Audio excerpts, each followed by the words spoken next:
20 years ago, we moved from the apprenticeship model of nurse education to a degree model. And it was a very fundamental shift and transformation in nurse education, which was sought after by the nursing profession and particularly the nursing unions. I introduced it myself as Minister for Health. And it was important in terms of giving a higher degree of respect in terms of the nursing profession within the overall hierarchy within health itself. And this debate, in my view, has been very politicised. It's been very guilty of short-termism, and it's been designed to put one group of politicians into one corner and another in the other corner via a motion, a simplistic motion that seeks to resolve public service pay and the critical issue of how best to educate medical students, nursing students, right across the health area. So the question I would pose to the Deputy, because essentially what you are saying is that we should return to the apprenticeship model, which I don't think is a good idea. No nurse, no student nurse should be exploited. First-year students are not meant to be treating COVID patients and are not meant to be treating patients full stop. Their education in clinical placements should be protected. And if they are not protected, that's unacceptable. And as far as I'm concerned, no exploitation of student nurses should be or will be accepted by the government. So at the heart of this, it seems to me now, is do we want to protect the learning experience of nurses under the degree programme or not? Or are we going to allow ourselves to drift back to yesteryear, to 20-odd years ago in the previous decades, through the apprenticeship model, which was not ideal at all for student nurses at that particular time, and which led to repeated calls for modernisation. We were asked to bring nurse education into the 21st century. No, I've spoken to the heads of nursing in some of the colleges. I've spoken to the Chief Nursing Officer. It's an important point. I have absolutely no issue with reviewing that at a macro level. Do we want to retain, evaluate the nursing degree programme in terms of protecting learning for students into the future? I'm up for that, and I think we should, because it's now 18 years on. We should evaluate that. In the interim, fourth-year nursing students do get paid 36 weeks for the 36 weeks of their internship. First-year students, second-year students and third-year students don't. They get allowances and so on. The Minister has indicated that there is a review which will report by the end of December of this month, which will deal with an increase in allowances for first-year students, second-year students and third-year students.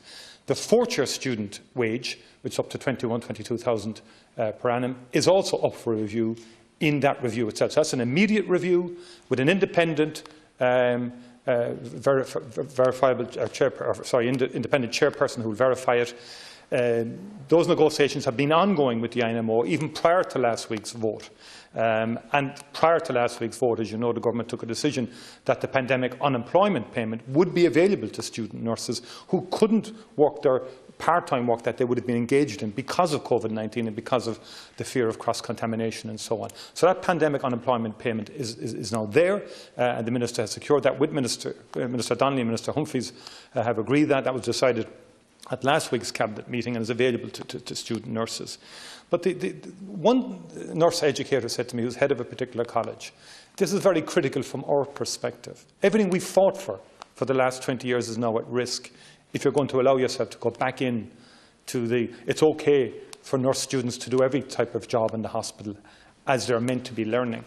We've advanced nurse education in this country. We have brought it into the 21st century, not just undergraduate, but postgraduate as well.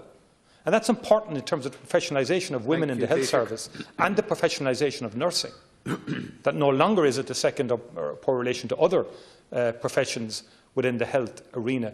That's what's at the core of this debate ultimately, if we want to go down a particular road. Thank you. You know, and everyone knows, that there's been ongoing discussions between the INMO and the Minister in relation to this issue over the last number of weeks, and those are continuing. They will result in a review that will be there before the end of December in relation to the allowances applying to student nurses. But what I'm trying to say to you, Deputy, is the days for saying it's all right for student nurses to be given the menial tasks or whatever tasks while they're supposed to be learning and while they're supposed to be going through an education programme. A very expensive and infrastructure has been put in place in hospitals across the length and breadth of the country to protect the learning environment. We do need to face up to that. That needs to be protected. If it's exploited, it's wrong. Any nurse who works in terms of being asked to do certain tasks or certain roles should be paid for that. But in the first instance, they shouldn't be asked to do it.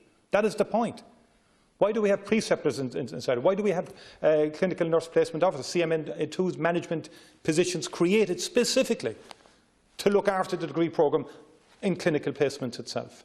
That's what I mean by the professionalisation of health education, to move away from where it was. And nurse education and nursing has advanced a lot. Thank you, I say it again. There should be no exploitation of any student nurse in any hospital setting. And it will not be accepted. That's been made clear to the HSE, and it's been made clear to all and sundry. And because I think that's an important point that you're ignoring.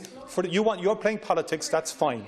I understand what you were at last week in terms of put up a motion, put up the dashboard, go on social media and say they don't want to pay, we want to pay. That's overly simplistic and you know it. Public service pay, issues relating to education programmes of this kind were never dealt with via one simplistic motion in Dáil Éireann. You know that as well as anybody else. And it's time now to be honest about it too, in terms of how it's presented as a story.